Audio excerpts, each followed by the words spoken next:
In today's video, I'm going to teach you how to quickly and easily flip an image using Paint.net. Whether you're a beginner or just looking to refresh your skills, this guide will show you the ins and outs of flipping images. So grab your computer and let's dive straight into it.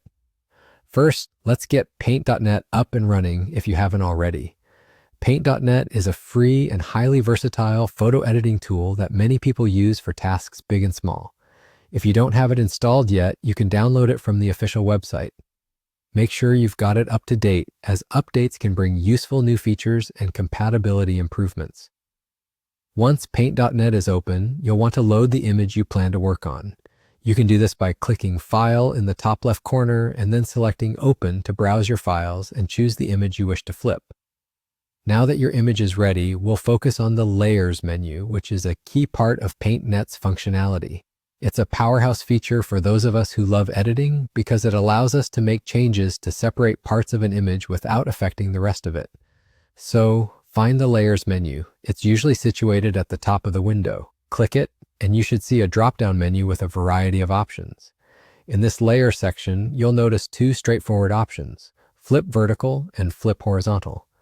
These options are pretty self-explanatory but incredibly useful. If you select Flip Vertical, your image will be mirrored upside down. This is great for creative compositions or if you're following certain design requirements.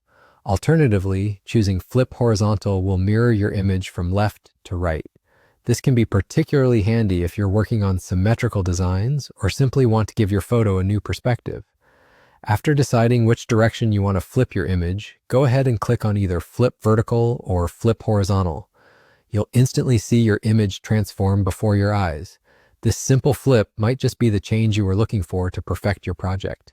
And that's it. No fussing over endlessly complicated menus or features.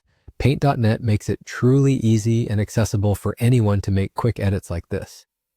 And that wraps up our tutorial on flipping images in Paint.net. You've now seen how effortless it is to navigate the layers, select your flip option, and transform your image in just a few clicks. Try experimenting with this tool and let your creativity run wild. Thank you for watching, and I hope you found this guide helpful. Don't forget to check out our other videos for more tips and tricks on using Paint.net and other awesome software tools. Until next time, happy editing!